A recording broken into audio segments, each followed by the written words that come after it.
परमवीर जी लिखते हैं, गुरुदेव मेरे जीवन की उथल पुथल में आपने एक शांति की तरह प्रवेश किया है।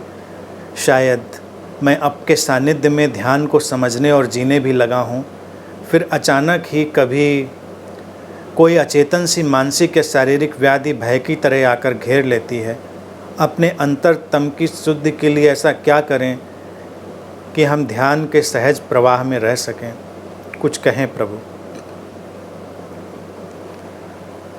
सहज प्रवाह में रहने के लिए कुछ करना नहीं होता है, सहज होना होता है। जीवन तो बह रहा है, उसका प्रवाह तो चल रहा है, तुम क्या करोगे? तुम छोड़ो अपनी पकड़, कभी कभी अस्तित्व को अपना काम करने दो।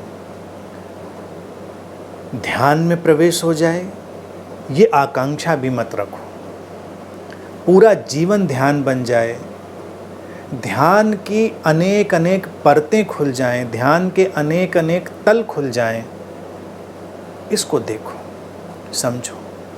व्याधियां आती हैं और जाती हैं, समस्याएं आती हैं और जाती हैं।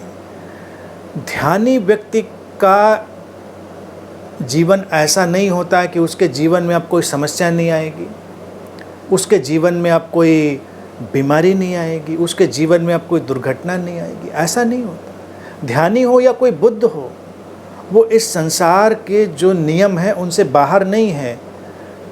सब चलेगा, जैसे चलता है जीवन वैसे ही चलेगा। आएंगी बीमारियां, दुर्घटनाएं आएंगी, समस्याएं आएंगी, उतार चढ़ाव आएंगे, जीवन का क्रम है। लेकिन ध्यान से तुमने सीखा है संतुलन में जाना। संतुलन में जाओ, स्वीकार करो। बीमारी आए, स्वीकार करो, उसके निदान का जो तुम्हारे पास उपक्रम है उसको स्वीकार करो। उससे उलझना, उससे लड़ना, उससे किसी युद्ध में जाना, उसकी आवश्यकता नहीं है। परेशानी तब होती है जब तुम इस बात पर बहुत फोकस करने लगते हो, ऐसा नहीं होना चाहिए था, ऐसा नहीं होना चाहिए था, ये हुआ, गलत हुआ, रात को नींद नहीं आई, गलत हुआ, हम तो ध्यान में जा रहे थे, इतना अच्छा ध्यान हो रहा था हमारा, और हमें 3 दिन से नींद नहीं आ रही है। नहीं आ सकती, बुद्धों को भी नहीं आ सकती, बड़े बड़े ध्यानियों को नहीं आ सकती। होता है, कभी कभी चक्र घूमता है शरीर मन का, कभी कभी वो कोई अलाइनमेंट अलग तरह से बैठ रहा होता है, कोई जो संगति है, समस्वरता है शरीर मन की अलग तरह से अपने को एडजस्ट कर रही होती। बहुत कुछ हो सकता है। नहीं आई नींद, स्वीकार कर लो, आएगी, आज नहीं कल आएगी, और ना आए तो लाने का कुछ उपाय करो। कोई मेडिटेशन, कोई उपाय जो समझ में आए, जो विवेक तुम्हारे साथ चल सके, उसके साथ चलो। ध्यान के मार्ग में चलना जीवन के सहज प्रवाह में होने का अर्थ है जीवन के सहज प्रवाह को स्वीकार कर लेना। और जीवन का सहज प्रवाह क्या है? द्वैत का सहज प्रवाह, ड्युअलिटी का। सुख और दुख, बीमारी और स्वास्थ्य, उतार और चढ़ाव, ये सब आएंगे और जाएंगे। इनकी मात्रा किसी के जीवन में कम हो सकती है, किसी के जीवन में ज़्यादा हो सकती है। जैसा हो उसको स्वीकार करें। अस्तित्व तुम्हें संभालेगा, उस पर आस्था रखें।